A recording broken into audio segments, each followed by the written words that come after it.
Të dashur dëgjues të Albradios, kudo që jeni, ju përshëndesim me shumë respekt nga zemra e diasporës shqiptare këtu në Zvicër.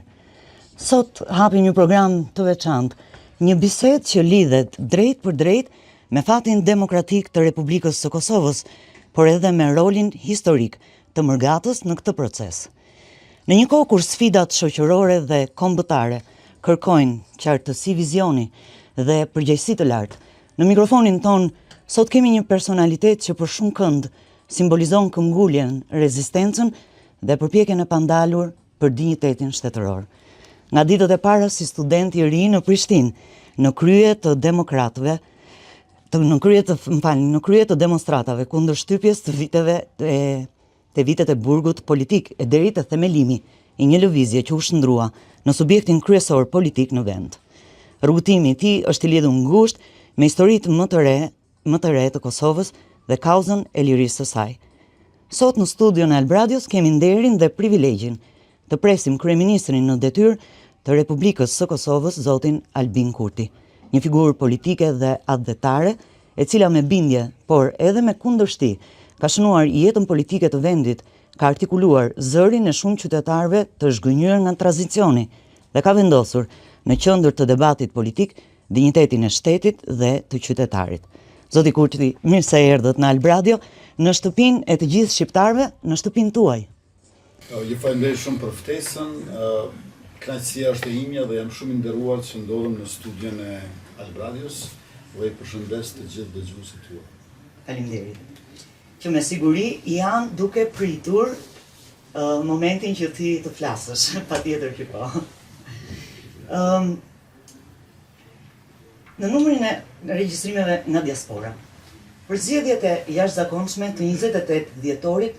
i cili ma merr mendja ka thyer çdo rekord për te imagjinatës tonë, më të vërtetë. Cili është mesazhi juaj drejt për diasporën për këtë mobilizim kaq të madh dhe si prisni që ky moment historik të shndrohet në një angazhim të qëndrueshëm institucional për te datës së zgjedhjeve? Duket qartë që pjesëmarrja e Mërgatës tonë në zgjedhjet e 28 dhjetorit do të jetë një rekord historik. Por megjithatë, le të mos harrojmë që Mërgata jonë është shumë më e madhe se sa pjesëmarrja e saj në zgjedhje. Besoj që pjesëmarrja në zgjedhje vjen nga 3 faktorë kryesor. Njëri prej tyre është fakti që Mërgata jonë vjen masivisht për festën e vitit të ri dhe për herë të parë i kemi zgjedhjet parlamentare në Kosovë pak ditë para vitit të ri, pra me 28 dhjetor. Gjatë stinës së verës, Mërgata jonë vije shumë më tepër, mirëpaj është e shpërndarë për gjatë 2 muajve e gjysmë, ndërkaq që festa e vitit të ri vije në mënyrë të koncentruar për shkak të datës. Dhe besoj që ky është një faktor i cili ka ndikuar në pjesëmarrjen më të madhe të Mërgatës, tashmë edhe përmes regjistrimeve, por edhe përmes prerjes së biletave të avionit që tashmë ka ndodhur. Faktori i dytë besoj që është momenti i rëndësishëm politik në të cilin ndodhet Republika e Kosovës, pas ngecjeve në konstituimin e kuvendit dhe pas mos formimit të qeverisë së re, besoj se Mërgata jonë konsideron që ka ardhur koha për një angazhim të shtuar në mënyrë që viti i ri 2026 një mend të jetë viti i ri. Dhe faktori i tretë është koha në një kuptim më të gjatë të shtrirë në proces të gjithë mbarshme që nuk janë vetëm politike, po edhe sociokulturore. Besoj që me forcimin e Mërgatës tonë në Zvicër, në Gjermani dhe Gjetiu, janë krijuar kushtet që Mërgata të vijë sa më shpesh në Kosovë. Nuk kemi më bashkëdhetar të cilët nga Gjermania dhe Zvicra mendohen nëse mund të vinë edhe herën e dytë përveç verës, por në anën tjetër kemi aq shumë bashkëdhetar të cilët vijnë disa herë gjatë vitit. Dhe pikërisht kjo ardhje e shpeshtuar gjatë vitit në vendlindjen e tyre ka ndikuar që ata të jenë edhe më shumë të interesuar për zhvillimet në Kosovë dhe kjo dukuri e re sociokulturore besoj që përkthehet edhe në pjesëmarrje të shtuar. Mërgata shqiptare në Zvicër asnjëherë nuk ka qenë e shkëputur nga vendlindja, por kjo mos shkëputje nuk ka esencë negative si shtrillon fjala, është më shumë pjesëmarrje aktive, angazhim, kontribut dhe në këtë kuptim unë jam pafundësisht falendërues për rolin e tyre, duke theksuar edhe atë gjatë okupimit kur ne siguronim mbijetesën, më pas në luftën shqirimtare kur pati shumë ardhje nga mërgata edhe fizike edhe mbështetje financiare, por edhe në këtë qerekshekullin e lirisë Kosovës, kur kontributi i mërgatës është i pamatshëm sa i përket demokratizimit të vendit tonë, pastaj zhvillimit ekonomik, por gjithashtu edhe përvojave të cilat i kanë sjellur dhe që janë shndërruar pjesë përbërëse e progresit të gjithëmbashëm. Siç e keni theksuar shpesh, Republika e Kosovës është shtet i qytetarëve të saj. Sot një pjesë e këtyre qytetarëve po na dëgjojnë nga diaspora larg Kosovës, por me të njëjtat ndjenja dhe me të njëjtat të drejta kushtetuese. Kjo rritje e pjesëmarrjes së diasporës sipas jush, a përbën një konfirmim të politikave që keni ndjekur ndaj saj, apo e lexoni më shumë si një reagim të fuqishëm ndaj zërave që përpiqen ta minimizojnë rolin e diasporës në proceset zgjedhore? Mërgata shqiptare përgjithsisht është e tillë që e ka si një lloj traume shkëputjen e detyruar nga atë. Qoftë kjo për shkak të persekutimit politik apo skamjes materiale ekonomike. Dhe kjo shërohet, një mënyrë për ta shëruar këtë lloj traume e cila është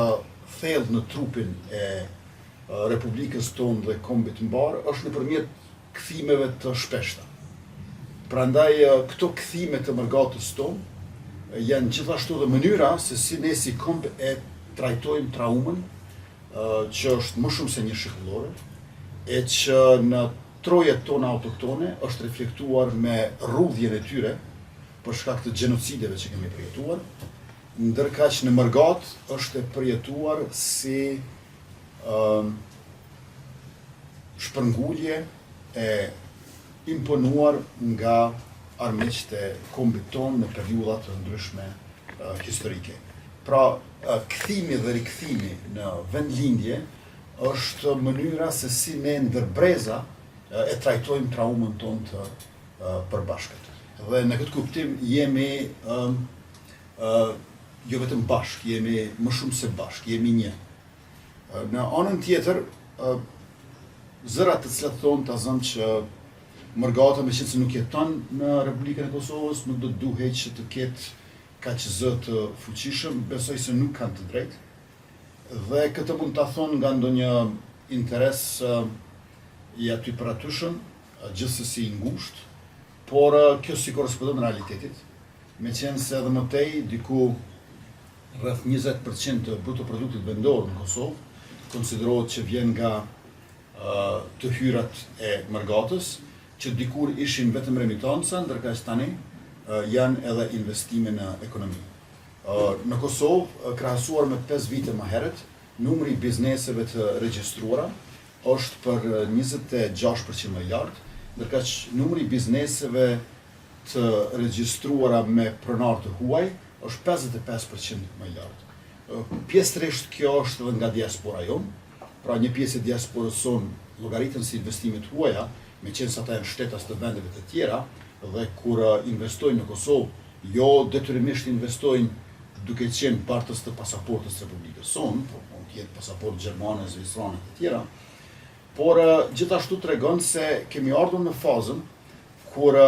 thirrja jonë për mërgatën nuk duhet të jetë sikurse para 3 dekadave kur ishim në okupim, kontriboni duke sakrifikuar, por investoni për të fituar, me qenë se investimet e huaja janë dyfishuar në përgjithësi në Kosovë dhe është shumë e levërditshme që në kuadër të tyre investimeve të huaja direkte në Kosovë pjesëmarrja e mërgatës tonë të jetë gjithnjë e më e madhe. Ne dëshirojmë që ky mobilizim historik që po ndodh për zgjedhjet e 28 dhjetorit të mos ngelet epizodik. Pra, le ta vendosim me pjesëmarrjen masive në këto zgjedhje fillimin e një kapitulli të ri, ku pikërisht ashtu që është vështirë të dim se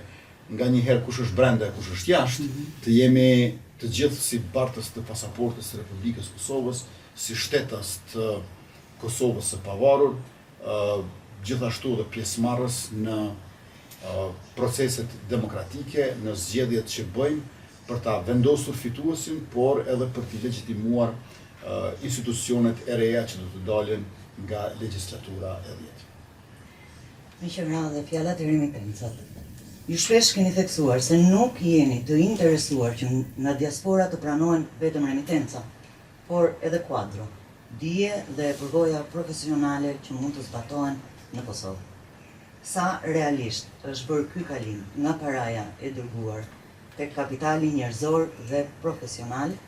dhe cilat mekanizma konkret po përdoren që diaspora të mos shihet vetëm si dërgues remitencash, por si bashkëkrijuese e zhvillimit në vend. Po i marr vetëm dy shembuj. Ka një kompani zvicerane me pronar shqiptar, e cila ka hapur një degë të biznesit në Kosovë dhe që importon lëndën e parë drurin nga Austria, e përpunon atë në Kosovë dhe më pastaj i shet të gatshme kuzhinat që vinë këtu në Zvicër dhe blihen nga zviceranët.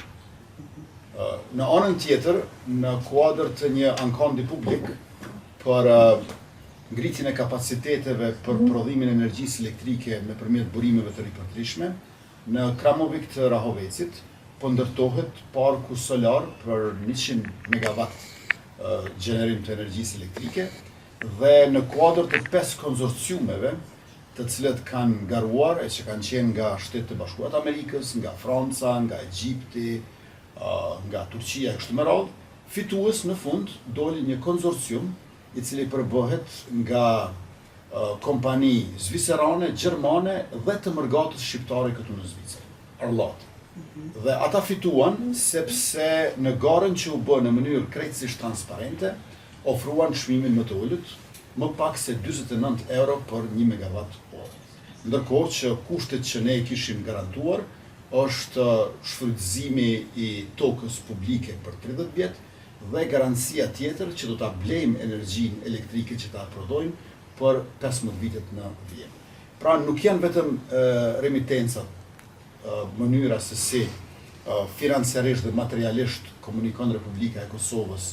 me mërgatën në Zvicër dhe në Evropë në mbar botën, janë edhe tenderet publik në të cilën aplikojnë kompanit nga mërgata, por gjithashtu janë edhe degët e biznismenve të cilët janë këtu në mërgat e të cilët hapën në Kosovë dhe në këtë mënyrë një degë e veprimtarisë vazhdon edhe në vendlinjen e tyre. Kësaj profesionalizmi, kultura e punës, përvoja e tyre po shndrohet në rritje ekonomike për vendin tonë dhe në hapje të vendeve të reja të punës. Një numër i konsiderueshëm i kompanive të shqiptarëve në Evropën perëndimore, por edhe në Shtetet e Bashkuara të Amerikës, është duke konsideruar gjithnjë më shumë që aspekte të ndryshme të ndërmarrësisë së tyre të kryhen në Kosovë. Për shembull, marketingu, kontabiliteti e të tjera janë mënyra se si delegohen hallka të caktuara të zinxhirit të vlerës së një ndërmarrje të bashkëdhëtarëve tonë në vendlinjen e tyre. Si po e ndërtoni dhe konceptoni një politik afatgjatë që e trajton diasporën si një aset intelektual dhe kulturor të Republikës së Kosovës dhe a mund të na përmendni disa masa konkrete, qoftë në arsim, kulturë, ekonomi apo diplomaci, që e kthejnë këtë vizion në realitet? Më duhet të theksoj me këtë rast faktin që ka një dallim të madh midis brezit të parë në njërën anë dhe të dytë e të tretë në anën tjetër të bashkëdhetarëve tanë, jo vetëm në Zvicër. Brezi i pari bashkëdhetarëve përgjithsisht kanë qenë punëtor krahu, punëtor fizik, si thuhet, të cilët kanë ardhur këtu në mënyrë që të mirëmbajnë familjet e tyre atje. Dhe sidomos në vitet e 90-tat mund të thuhet që ata 300.000 që erdhën në Evropën perëndimore janë të tillë që mundësuan që të tjerët, rreth 1,5 milion së paku, të mbetën në vendlindje sepse do të merrnin dërgesa financiare prej motrave, vëllezërve dhe prindërve të tyre që erdhën këtu. Dhe kjo është mënyra se si në Kosovë thuhet që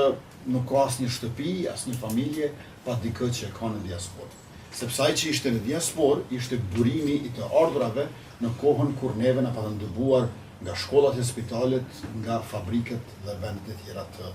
punës pas suprimimit të autonomisë në vitin 1989. Dhe atëherë ka qenë pra kapitulli i punëtorëve fizik, të cilët mezi mbijetojnë në Zvicër, sepse pjesën më të madhe të pagës e dërgojnë te familja e tyre, në mënyrë që ata të mbijetojnë në vendlindje. Tash me brezin e dytë dhe të tretë ka një transformim shumë të madh, meqense se këta kanë filluar që të shkollohen këtu në Zvicër tazëm, në shkolla të mira publike, më pastaj edhe në universitet, dhe sot mund të thuhet që nuk ka shkolla, por nuk ka edhe universitete në të cilat nuk ka student shqiptar, e në shumë prej tyre tash ka edhe mësimdhënës shqiptar. Ne jemi të interesuar që universitetet publike që i kemi në Kosovë, jo vetëm Universitetin e Prishtinës, por edhe kolegjet private, sa më shumë të krijojnë ura komunikimi e bashkëpunimi, sa i përket kërkimit shkencor, sa i përket bashkëpunimeve të ndryshme universitare me universitetet këtu në Zvicër dhe kësaj të kemi një përfitim të dyanshëm. Besoj që edhe Zvicra është e interesuar që shqiptarët të jenë sa më shumë të integruar, e nëse universitetet zvicrane bashkëpunojnë me ato në Kosovë, unë besoj që kjo kontribon në integrimin e shqiptarëve të një cilësie të re, gjithnjë më mirë e më lartë, por në anën tjetër edhe universitetet dhe kërkimi shkencor e mësimdhënia në Republikën e Kosovës do të përfiton të shumë. Zoti Kurti, jemi të gjithë të vetëdijshëm se pas zgjedhjeve të 9 shkurtit 2025, ju nuk pranuat absolutisht pazare politike me parti që kishin më pak vota, edhe pse ishit fitues të zgjedhjeve. Çfarë prisni realisht në zgjedhjet e jashtëzakonshme të 28 dhjetorit? A mendoni se qytetarët do të konfirmojnë kursin politik që keni ndjekur dhe a keni vija të kuqe të qarta sa i përket koalicioneve paszgjedhore? Ne u përpoqëm që të ofrojmë alternativa të ndryshme, me që rast kërkuam bashkëpunim të hapur, së pari sa i përket konstituimit të kuvendit me zgjedhjen e kryesisë së kuvendit, andaj edhe unë ju dërgova letër për takim, aso kohë kryetarit PDK-s, Memli Krasniqit, dhe kryetarit të LDK-s, Lemir Abdigjikut, për të takuar në mënyrë që ta konstituojmë kuvendin, me që duke i qartë që në seancën plenare konstituive nuk kishte zgjidhje, por vetëm ish kryetari i PDK-s pranoi që të vinë në takim, dhe ne nuk mund ta konstituojmë kuvendin vetëm vetëvendosja me PDK. Më pastaj mu tha që ka nevojë për marrëveshje politike, thua se së pari duhet të kemi vota për qeveri në mënyrë që ta bëjmë kuvendin. Unë nuk i përkisja atij lloji mendimi, sidoqoftë i dërgova letër për marrëveshje politike kryetarit të LDK-s, nëse nuk gaboj, letra ka qenë datës 5 maj, mirë po kjo u refuzua dhe më pastaj vazhdoi ai ngërçi në konstituimin e kuvendit, patëm shumë kohë të humbur, me çrast të më duhet të them nga gjithë ata muaj, pjesën ndërmuese na e ka marrë gjykata kushtetuese, e cila trajtonte ankesat e partive opozitare. Nuk e pranuan Albulena Haxhiun, nuk e pranuan votimin e fshehtë partitë opozitare për ta zgjedhur kryesinë e kuvendit, duke filluar me kryetarin e kuvendit, nuk e pranuan për kryetarin e kuvendit Donika Gërvallën, nuk e pranuan Egoran Muratin, nuk e pranuan Arbiena Gopcin, e pranuan Dimal Bashën për herën e dytë, se herën e parë nuk e pranuan atë. Më pastaj erdhëm tek zgjedhja e qeverisë, unë nuk i mora votat e nevojshme, isha 5 deputet mangu, do më thënë në vend se 61 kishin 56, por dëshironin të bënim çmos që të mos përsëriteshin zgjedhjet, sepse është kërkesë e kushtetutës që të bëjmë maksimumin në mënyrë që mos shkojmë në zgjedhje të reja pa funksionuar kuvendi nga zgjedhjet paraprake. Prandaj edhe ofruam edhe emrin e dytë, Glau Kënjufsën, nënkryetarin e parë të lëvizjes vendosje, mirë po edhe ai mori vetëm 56 vota, dhe ne i kishim dikur 67 e 69 në legjislaturën e 8, po në legjislaturën e 9 i kishim të dy nga 56 vota dhe nuk arritëm që ta formojmë qeverinë. Tash ne jemi fitues të qartë të zgjedhjeve dhe në mazhorancën tonë nuk ka vetëm të vetëvendosjes se vetëm shqiptar. I kemi edhe 2 turq, 2 bosnjak, kemi Roma Shkali egjiptian, kemi edhe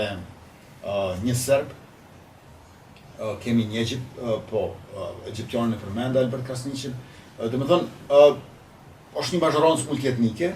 por që nuk ishte e mjaftueshme. Tash në anën tjetër kishim partitë opozitare dhe listën serbe,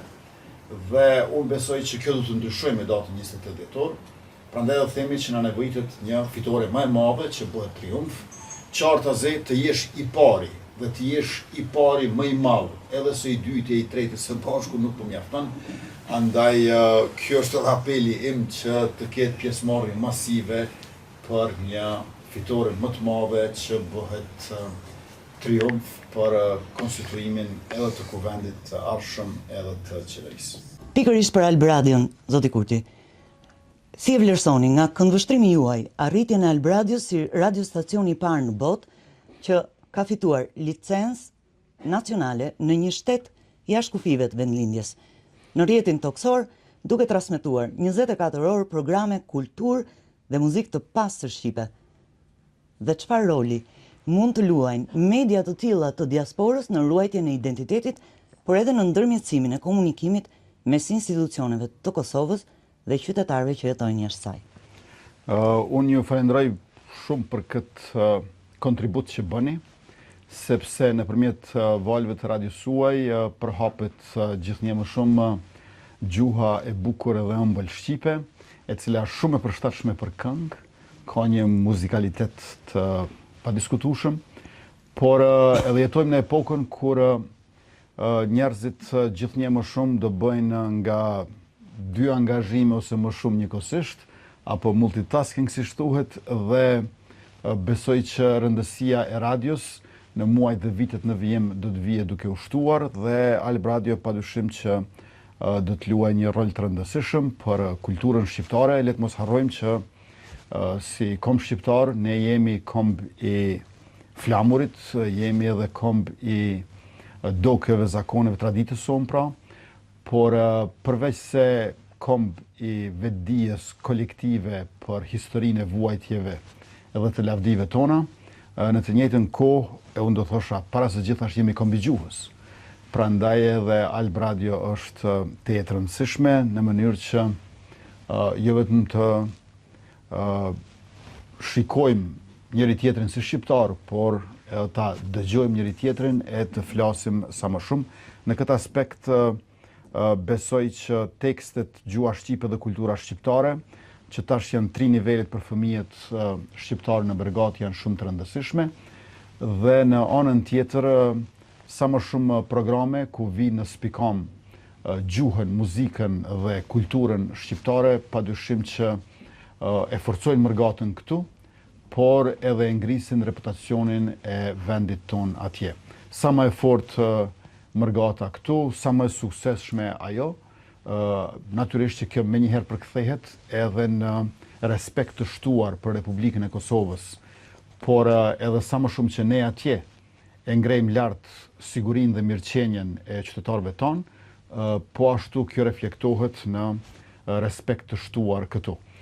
Ne nuk mund të bëjmë mirë vetëm për veten tonë,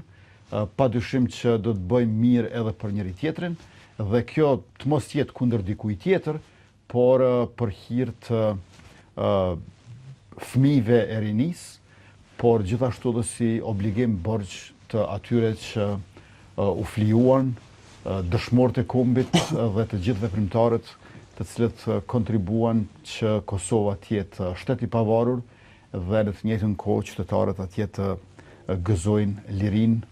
aq shumë të merituar dhe aq shumë të vonuar. Dhe një pyetje fundit, sipas kornizës kushtetuese dhe ligjeve aktuale, shteti ynë ndan një buxhet prej rreth 10 milion euro në çdo 4 vite për komunitetet jo shumicë, ashkalinj,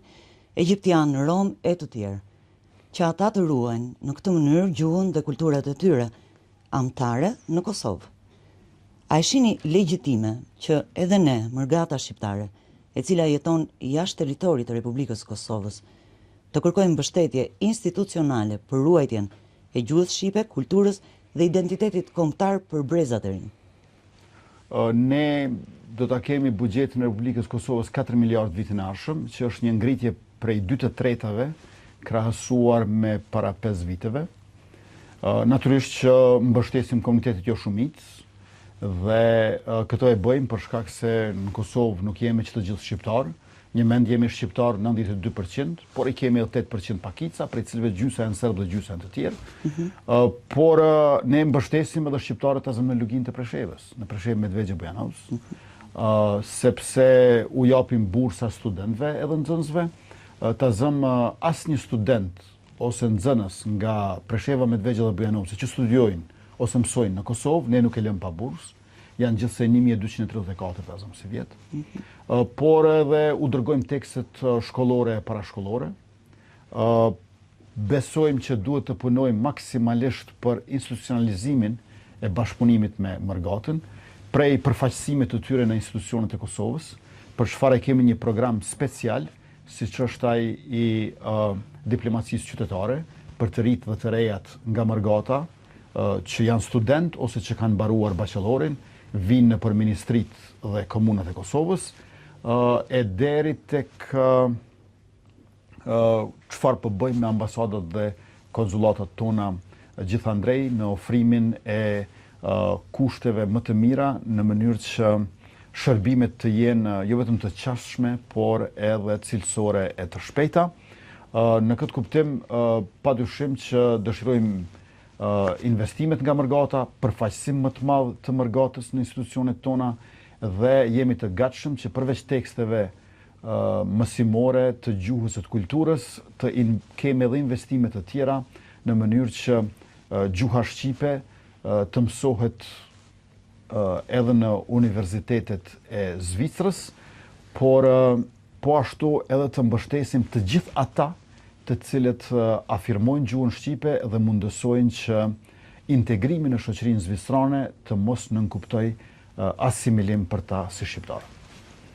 Faleminderit. Biseda jonë në fakt sa radios për çdo mendim, çdo sqarim dhe çdo zotim që ndat me dëgjuesit tanë. Faleminderit shumë edhe juve për këtë mundësi. Ju dëshiroj suksese gjithnjë më të mëdha në vijim. Dhe unë këtu jam sonte edhe në një tubim bashkëdhetar që mbahet në Terezgjishtrasse 10, duke filluar nga ora 18:30, për në orën 17:30 do të jenë të hapura dyert për bashkëdhetarët që janë të interesuar ta dëgjojnë zotimin ton për zgjedhjet e 28 dhjetorit, të cilët edhe njëherë po e them, patjetër që do të kenë rekord historik të pjesëmarrjes së Mërgatës, por rekordi historik të mos jetë vetëm një ngjarje epizodike, por fillimi një kapitulli të ri për përfshirje gjithnjë më të madhe të Mërgatës son në atë e tyre e ton të përbashkët aq të dashur. Unë ju uroj suksese dhe uroj më të mirën për vendin ton, patjetër që po.